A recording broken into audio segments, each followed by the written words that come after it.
Okay, good morning everyone. It's Melissa here. I am getting up. I must have slept. I slept so much with these two jobs yesterday. I had yesterday off and what I do? I slept in late and then I got like some kind of rash on my arm, on this side, and it was like, so you can still see it. It was like all puffy, and I'm like, what the heck is this? And it was pretty painful. So I don't know what it was, but it's better today. And I'm like, I'm not going to be able to work if my arm is feeling like this when I have to go back to work, but it's okay now. So, yeah, so I want to talk about a video I did yesterday, and I got a comment on it this morning. I took it off, but this person had put down. I've been talking about like a lot of stuff with my divorce. Kevin Leandro thinks it's to make my YouTube popular. It's not at all. I don't have that many subscribers. He actually said, your subscribers are fake. I haven't paid for subscriptions at all. I just haven't. Why would I do that? I try to be very authentic here. I try to be real. My heart is to help other women navigate, especially young women, but women who haven't really felt like they've been mothered in life either. Help them to navigate the the direction that they want in life, to be productive, to be making something out of their life. So I just got out of the shower, my hair is still wet. So I had done a video about the compliments I got on my looks, all the way up from my grandmother. You're so cute. I was a cute little kid. My mother kept my hair very long. I looked like an Indian. My skin was dark. Um, my mother kept, my mother worked very hard at keeping me nice and clean, nice and neat, pretty dresses. My great aunt Phyllis, she used to tell my mother how good she did of a job as a mother keeping me clean. So, she always had my hair, either in braids, pigtails, or whatever. And then when I went to school, we did the layaway shopping, and I got to have the clothes that were not real expensive, but she made the effort to make sure that I did look, good in school.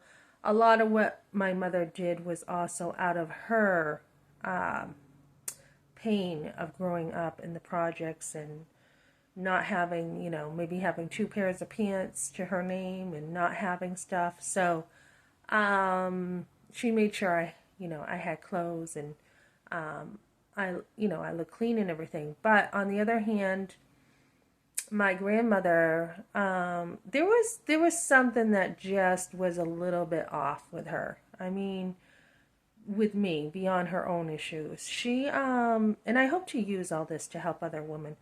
But my grandmother looked like Elizabeth Taylor. I was thinking of the compliment I got, looking like a good-looking grandmother, and thinking about how my grandmother looked about the same age as me. And she looked pretty young, and she looked good for her age. Um, there's a picture of her and me that I had. I'm not sure where it is right now, but I was probably 3 or 4, and my grandmother had me dressed in a pink fur coat, and she looked like she was probably 20. That's how she looked. So, so as she went out with a lot of men in the bars, and she was married, she had 10 kids. The time she was a raging alcoholic, the time she had grandkids, she was starting to mellow out a little bit. But she would say to me all the time, you're so pretty, you're so pretty. And of course, a grandmother is going to think that of her granddaughter, right? But a lot of times she did use me sort of as a trophy. When she went out, she made sure, that it was known that I was her granddaughter. I was her first granddaughter. It was more than just like being proud of me. There was something a little twisted there, using me for her benefit. So, I remember one time. she had said, she came over to the trailer where I was. She'd visit once in a while. She came to the hospital with my firstborn son, my second. I don't think she came over for my third. Me and my mother were having issues. So, the family was breaking, she was kind of breaking away a little bit by then. I became a Christian. She's like, "You're not a Christian, you're a Catholic." She's like, "I'm Catholic, so you're Catholic." And I'm like, "No, I'm not Catholic, I'm just a Christian." So she broke away pretty much because of that. And when I would try to talk to her about real salvation, she'd be like, "You're not going to teach me anything. I've been around longer than you, and you're not going to teach me a thing." So things got a little tight there, but for the most part, my grandmother and I loved my grandmother growing up. My aunts and uncles had their view of her, um, but I remember her being at that trailer, and she's like, "What's a pretty girl like you doing over here?" I'm like, "I'm raising my kids. I had 3 little ones in tow, and that's what I'm doing." And she always felt like I should have used my beauty for something more. I should have used it to make money. I should have used it to model, whatever, right? And then another time, she was just like, "Oh, I don't know." There was just a lot of little things that she had said. She had thought, men only want one thing in life, so not the best example. So, um, she lived, my grandmother said she was a Catholic, but as she's going out to the bars, she wasn't a practicing Catholic, going out to the bars, meeting men, using them to get what she wanted, prostituting herself at some point with the rumors in the family. That's not how you use your beauty. So I want to talk about this a minute because someone left a comment that something like, "You didn't believe you were beautiful and that's why you put up with your husband's porn." Actually, I didn't put up with it. So I want to be clear about that. I didn't put up with it at all. When I talk about that one time I went to my mother and she gave me bad advice, I didn't know my husband was in porn when I married him. I had no idea. And she's like, "Oh, that's normal for men. That's normal. That's not a big deal." So, I had actually went out and, I've never looked at a porn magazine, but I just was like, "Oh, this is supposed to help our marriage." And I had brought a magazine and then, for my husband, and I didn't understand the whole thing, right? So when I became a Christian, I realized, wait a minute, this stuff's wrong and you don't want this stuff in your marriage. And I didn't put up with it. So when I was growing up, my mother, like we had Solid Gold Dancers on TV, American Bandstand. The first time I was helping my mother fold clothes, found a porn magazine. I opened my father's drawer to put socks in his drawer. And I'm like, "What's this?" And I didn't really get a good look at it. My mother had grabbed it out of my hands and she's like, "Oh, that's your father's. That's just his." And she looked totally embarrassed. And so he had a problem with that, and I didn't really understand that growing up. And so when I understood that this was wrong, my husband, I didn't put up with it. So one day, you know, I don't know, just I had a view, I was watching The Burning Bed where Farrah Fawcett says, "I don't want to go back to my husband. He hit me, etc., etc." And her mother, the woman who portrays her mother in this movie, says, "Oh, we're supposed to put up with our men. We're supposed to be able to take the good and the bad, And there are those philosophies out there, especially in the 70s. That's how it was. The secular world. You put up with your husband. He can do anything he wants. And because you're his wife, you have to stand by your man, right? Matter of fact, one of the songs I grew up with was "Nothing Can Take Me Away from My Guy." I think it's "My Guy." And I used to love that song. So I grew up seeing, a man who could do anything, and my mother stood by him. That's how I grew up. It didn't matter what he did, didn't matter if it was right or wrong. You, as a wife, put up with anything. So I do think I put up probably with a little bit too much from my husband. Um, but I remember one time, I mean, I was budgeting to the penny with food, to the penny. I went to the grocery store and I'm like, okay, this spaghetti's 89 cents, this spaghetti's 69 cents. And I had a woman in my life at that time after my third son who mentored me. I had one lady who mentored me in MOPS. I took a MOPS class. Thank goodness I took a bunch of classes, guys. Tons of parenting classes, tons of classes, all the way up. I still do it for myself. But this first woman mentored me in godliness and helped me turn my life around and try to be the best wife I could be. This other one, she was like very into being frugal with her money. And she let me garden, like she had leftover stuff in her garden. She let me glean it. When I had my third son, a home birth, she came over. She had made this dish with noodles and peas, and I hate peas. And it was like a gravy with chicken, and it was so good, and I was so hungry, I ate it. And I was just like, I didn't care about the peas. So, she was teaching me to be very frugal, and I was already in a trailer, which you're automatically going to be pretty frugal there. But she was like, Melissa, don't buy a box to put your extra clothes in for your kids. Put them in a garbage bag, put them under your bed. You don't have to buy money. You don't have to spend money on a box. So, the crib I had for my first three, the clothes, I stuck them in a barn over on Rolfe Street in Pennacook. One of the ladies there let me keep my storage there for free. Eventually, I got rid of all that stuff. But yeah, so there were, this lady was just showing me a million ways to save money. So that really helped because I wasn't brought up with that. And then, and so here I am, my husband wants me to stay home. He had me in a catch-22. He wants me to stay home and he's not willing to work an extra job or whatever. So, as I was trying to make it work, and this will be your biggest tool is budgeting. I was playing with numbers. I was like, well, if I move this over here, I can have money for this. And if I move this over here, this will work over here.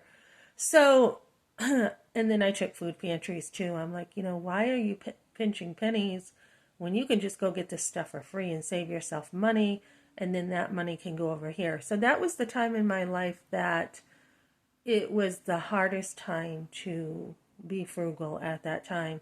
And then I found the food pantries and I just went to 2 or 3 during the week to keep up with, our needs. But during that I'll never forget this because during that time, I was saying to my husband, this is all we have for grocery money. And I was pinching pennies, literally pinching pennies. And I was trying to make it work. And, I had called the bank for a deferment, etc. Meanwhile, my husband, I go into the shed and I'm like, hey, I had something to say to him. And I stop and he's in the middle of, this garbage with porn, right? And he had these cards. I'm like, what are you doing? And he had these cards that he's looking at, and I'm like, what is that? Totally shocked me. I thought we had an understanding of things. He's like, oh, I've had those for a while. And I'm like, what the heck are you doing? So I didn't put up with it. And we went into the, back inside, and I'm like, what the heck was that? And he's like, oh, this is this. And I'm like, where are you getting money to do this?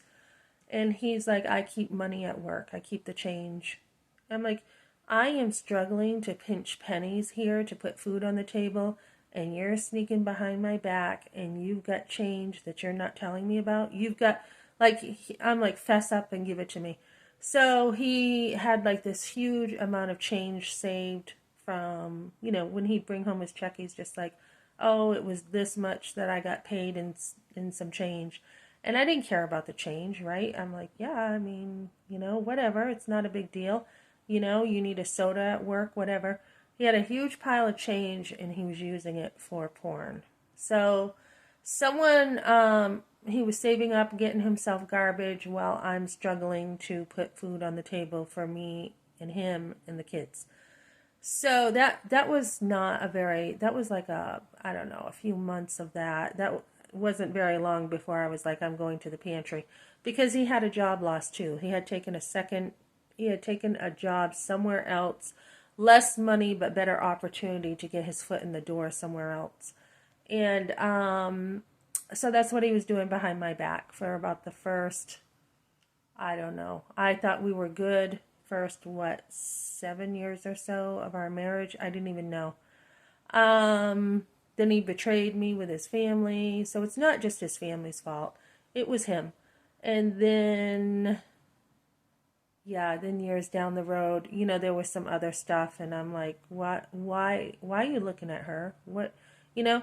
So, he had done some stuff in church that wasn't cool.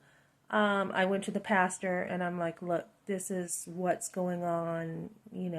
He's in porn. And the pastor said, it's not you. Just know it's not you.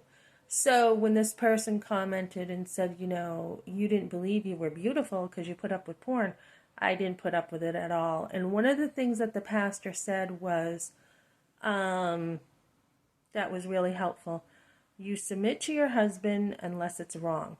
Okay? And there's a lot of gray area. It's not just like, oh, my husband, killed someone and that's it. Or he hit me. That's it. No, there is a lot of gray there. And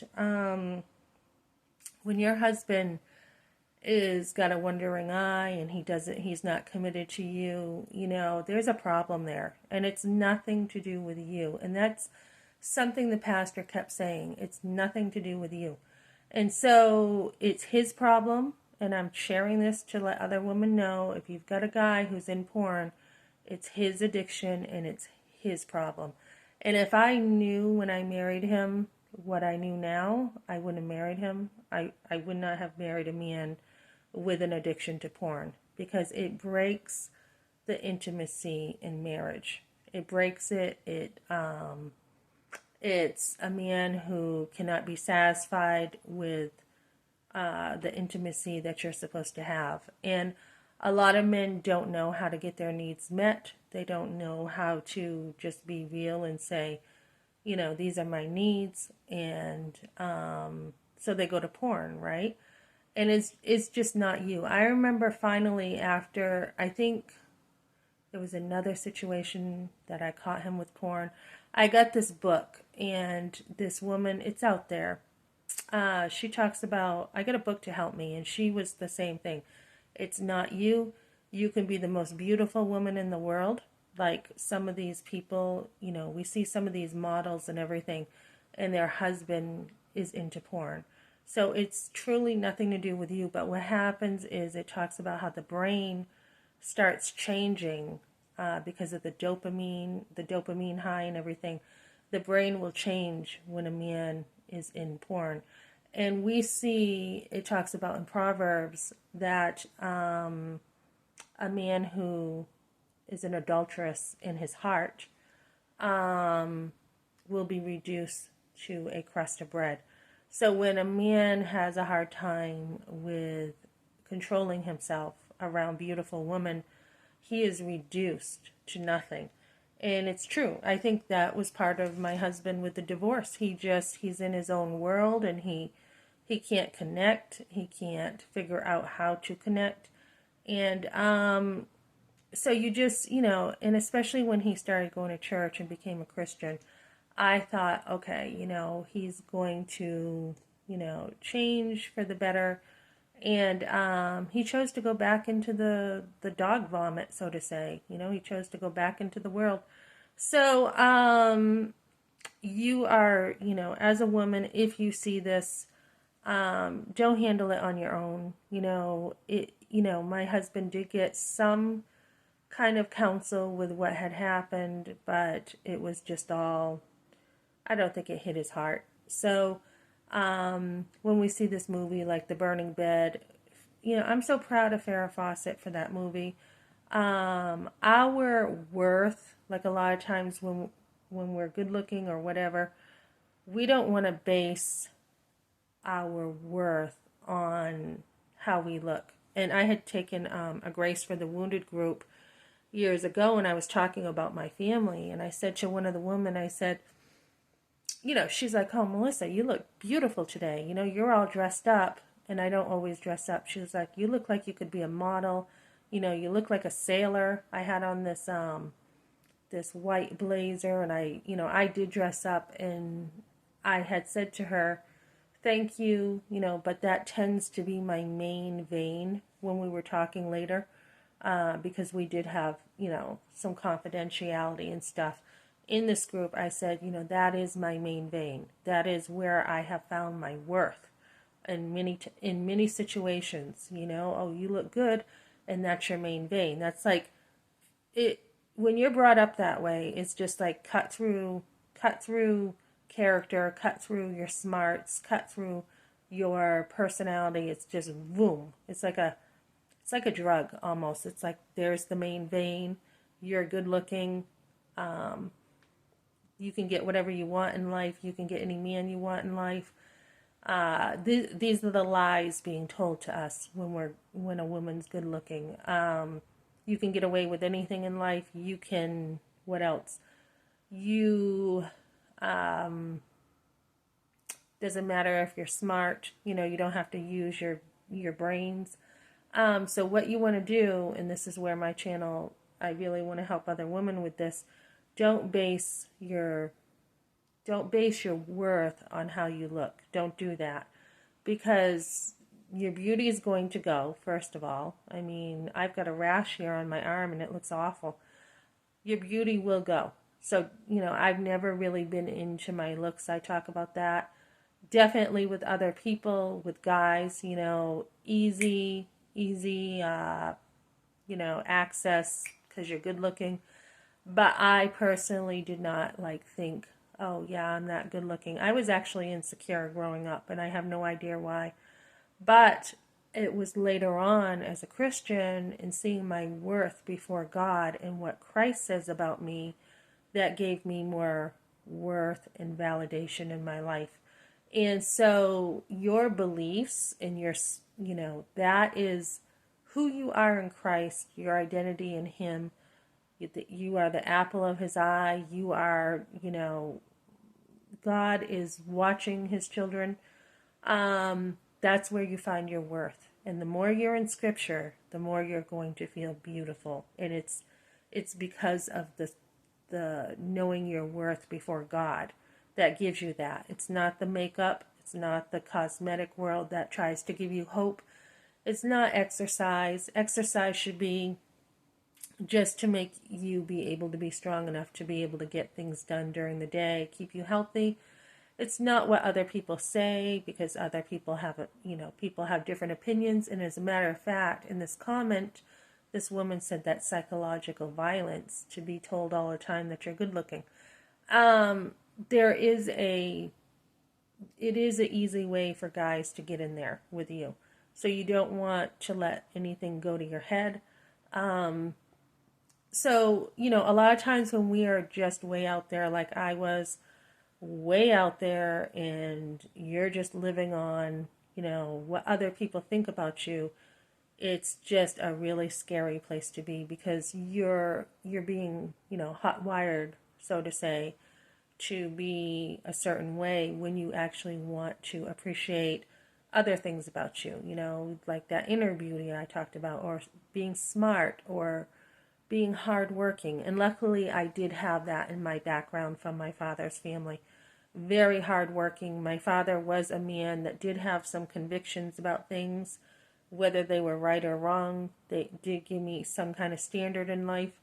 Where my other side of my family, my grandmother had no standards, no morals. So you want to come together later as a woman and be like, God gave me, what He gave me, use it for Him, use my smarts, use my, have some standards in life, have some convictions, whether you're right or wrong, You should have convictions in life. I was going to say something else. Oh yeah, so even though I was smart and didn't realize it growing up, I didn't realize that I was smart. And I graduated early from high school. I talk about that, but I also did it on my own. I didn't have any help. No one helped me. It was my idea to graduate early. I went to the guidance counselor once, I think, in my high school years and said, look, I want to graduate early. I just want to get enough credits to do this. I'll double up on my study halls and my classes. And that's what I did without any help. But graduation, my mother comes over to my graduation, takes all the credit pretty much. But we don't want to, we want to know that we are smart women. And of course, you don't want to, you don't want to find all your worth in being smart either, because that's not what life is about. I graduated and then I went to Hester College in Manchester, and I didn't realize that I was pretty authentic and down to earth. And I'm working with a bunch of bull, and I'm like, this is not what I want. I don't want this fake, atmosphere. And I wasn't old enough to deal with that at that time. But know you're smart when you have people on the other side pulling you down. You can have people that uplift you, and, you want people who really know you, not just uplifting you on the outside or tearing you down on the outside, but people who really know you for who you are as a person, and be able to enjoy those type of relationships. People who take the time to get to know you. And that's one of the things I loved about the Grace group that I had. And when I took 2 post-abortive classes, the women are getting to really know you and who you are. And when you come from a family they didn't really take the time to get to know you and be like, well, what are your thoughts about this? And how do you feel about this? And, not just, oh, you're different and we don't like you, but to have respect for a person. We should love people and be able, to want to know them and know, what is it that you believe? How do you think? So much of the world is full of hate, and God says we're to love Him and love others. So we really want to get to know other people and be like, hey, I like you and I think you're cool and I really want to get to know you. And, what are your thoughts about this? And what are you doing with your life? I'm working, and there was this guy who I reached out to him because I could tell he was a Christian. And I'm like, oh, what are you doing? Where are you going to school? What are you doing? And, really get to know people.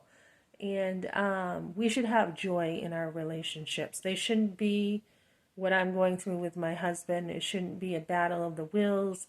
It should be joy in knowing each person uniquely and finding, first of all, our ultimate joy in God, in relationship with Him, and then enjoying relationships.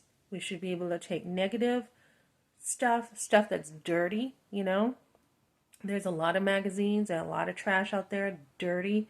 It's not even really relationships. It's just a bunch of garbage in life. We don't want that kind of life. We want a life where we have rich relationships and we value relationships enough to fight for them and care about people.